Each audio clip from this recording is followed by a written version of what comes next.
अपनी खामियों को छिपाने का सबसे अच्छा तरीका है आरोप लगाने वाले पर ही झूठे आरोप लगा देना। और पाकिस्तान इस खेल का पुराना खिलाड़ी है। यूएन की एक बैठक में पाकिस्तान के नए नवेले विदेश मंत्री बिलावल भुट्टो ने यही खेल खेला। अपने संबोधन में बिलावल भुट्टो ने भारत पर आरोप लगाया कि वहां अल्पसंख्यकों पर अत्याचार किए जा रहे हैं।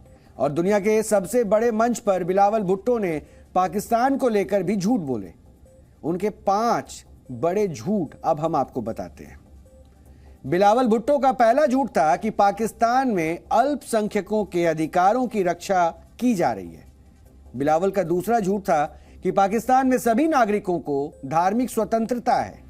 बिलावल ने तीसरा झूठ यह बोला कि भारत में इस्लाम विरोधी मानसिकता है।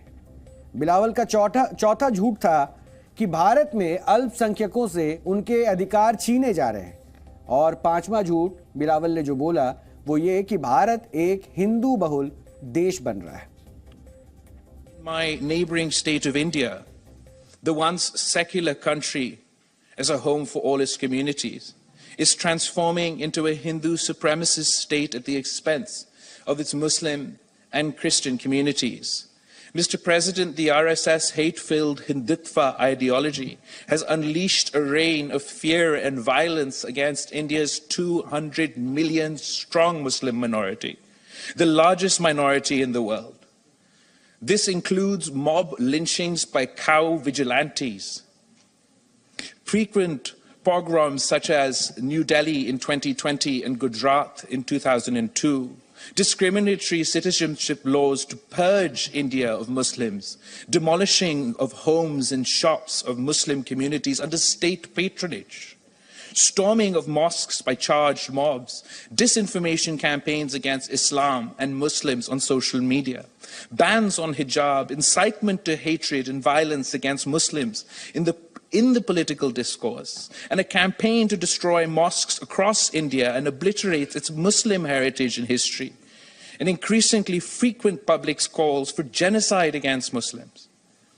Not only Muslims in the Indian homeland, but the only Muslim majority area in the region under their control, Indian illegally occupied Jammu and Kashmir. The occupying forces pursue a policy to attempt to transform the Muslim majority into a minority in their homeland. And Mr. President, to all this, what is the response of the international community? वैसे सच्चाई यह है कि पाकिस्तान के विदेश मंत्री मजबूरी में झूठ बोल रहे थे। पूरी दुनिया जानती है कि पाकिस्तान आतंकवाद का केंद्र है। दुनिया यह भी जानती है कि पाकिस्तान एक ऐसा देश है जहां अल्पसंख्यकों के अधिकार जैसे शब्द कोई जानता ही नहीं है। और इसका सबसे बड़ा उदाहरण तो पाकिस्तान में अल्पसंख्यकों की गिरती जनसंख्या से ही लग जाता है। अब आप बिलावल भुट्टो के झूठ पर सच्चे आंकड़ों का श्वेत पत्र खुद देख लीजिए, आपको समझ में आ जाएगा। आजादी के समय पाकिस्तान की कुल जनसंख्या में मुस्लिम थे 77% और हिंदू थे 14%। और पिछले जनगणना में यानी वर्ष 2011 में मुस्लिम आबादी बढ़कर हो गई 96.2% और हिंदू आबादी घटकर रह गई 1.6%।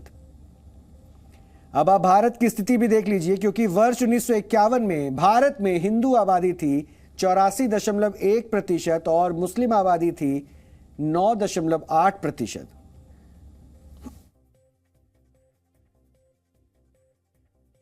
लेकिन 2011 में हिंदुओं की आबादी घटकर 79.8% हो गई और मुस्लिम आबादी बढ़कर 14.2% हो गई।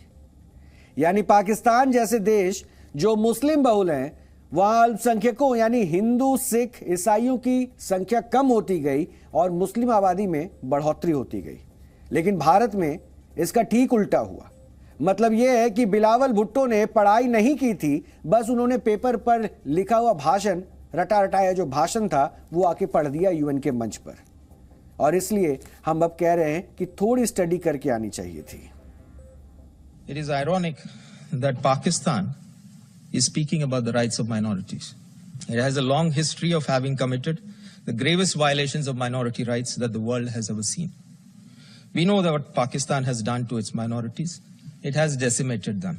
Pakistan continues to commit grave violations of the rights of Sikhs, Hindus, Christians, and the Ahmadiyyas.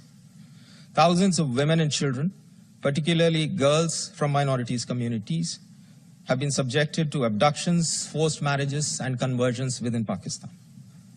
The entire Union territories of Jammu and Kashmir and Ladakh were, are, and will always be an integral and inalienable part of India, irrespective of what the representative of Pakistan believes or covets.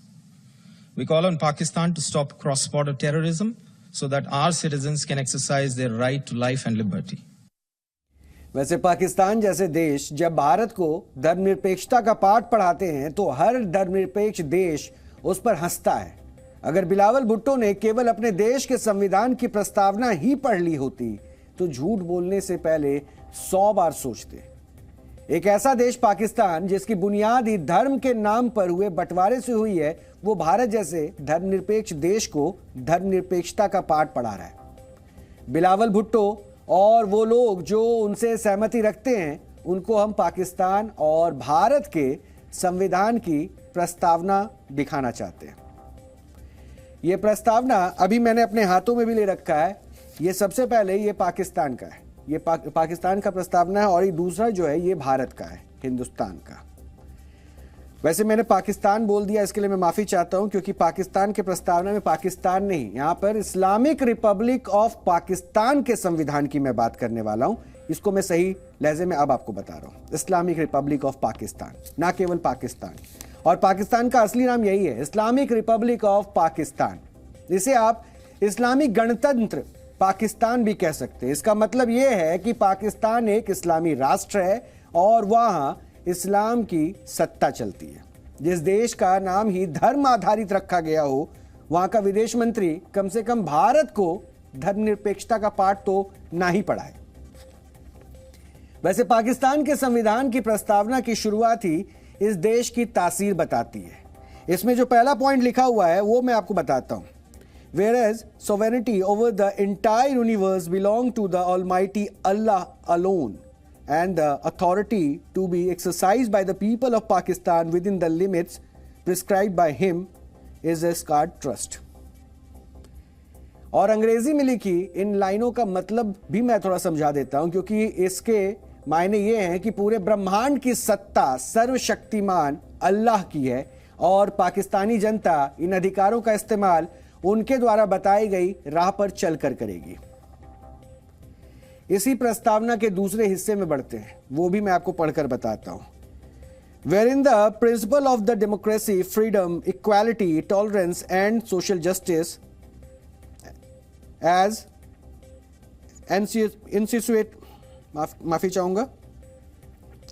enunciated by the Islam shall be fully observed। यानी हिंदी में इसका मतलब है लोकतंत्र, समानता, आजादी, सहिष्णुता और सामाजिक न्याय जैसे आदर्शों का पालन और इस्लाम में बताए गए तरीकों से किया जाएगा। यह प्रस्तावना का दूसरा हिस्सा है। अब प्रस्तावना के तीसरे हिस्से में बढ़िए, वो भी मैं आपको पढ़कर बता रहा हूं।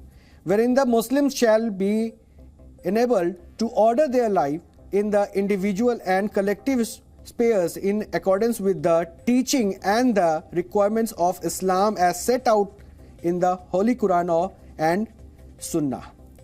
इसका मतलब है पाकिस्तान के मुसलमान पवित्र कुरान और सुन्ना की बताई राह पर ही जीवन जिएंगे। यानी कुल मिलाकर हम आपको यह बताना चाहते हैं कि पाकिस्तान के संविधान में ही इस्लाम और इस्लाम का पालन करने वाले मुसलमानों के अधिकारों की ही बात की गई है। इसमें कहीं भी धर्मनिरपेक्ष जैसे शब्द नहीं है।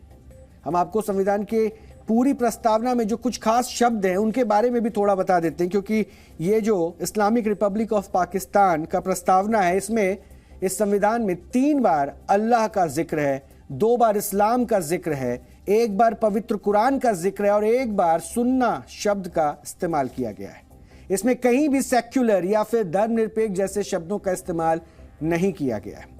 तो पाकिस्तान किस मुंह से बार बार भारत को धर्मनिरपेक्षता का ज्ञान देता है, और यह सोचने वाली बात है। अब हम भारत के संविधान की प्रस्तावना भी बता देते हैं, और इसकी शुरुआत में ही एक लाइन जो लिखी हुई है, we the people of India, जो भारत की जड़ों को बताता है। और इतना ही नहीं, we the people of India having solemnly resolved to constitute India into a sovereign socialist secular democratic republic and to secure all citizens। यानी भारत के संविधान की शुरुआत में ही हम भारत के लोग के साथ हो रही है। इसमें लोकतंत्र है, समाजवाद है, धर्मनिरपेक्षता है, समानता है, आज़ादी है, न्याय है और इन जैसे शब्दों का प्रयोग किया गया है। इसमें कहीं भी किसी धर्म से जुड़ी कोई बात नहीं है, किसी भी धार्मिक शब्द और प्रतीक का इस्तेमाल नहीं किया गया है और पाकिस्तान के संविधान में ऐसा नहीं है। इससे पता चलता है कि दो देश एक ही समय पर आजाद हुए तब दोनों देशों के संविधान निर्माताओं की विचारधारा का झुकाव धर्म की ओर था या धर्मनिरपेक्षता की ओर। इसलिए हम पाकिस्तान से कहना चाहते हैं कि वो भारत को धर्मनिरपेक्षता का पाठ बिल्कुल ना पढ़ाए।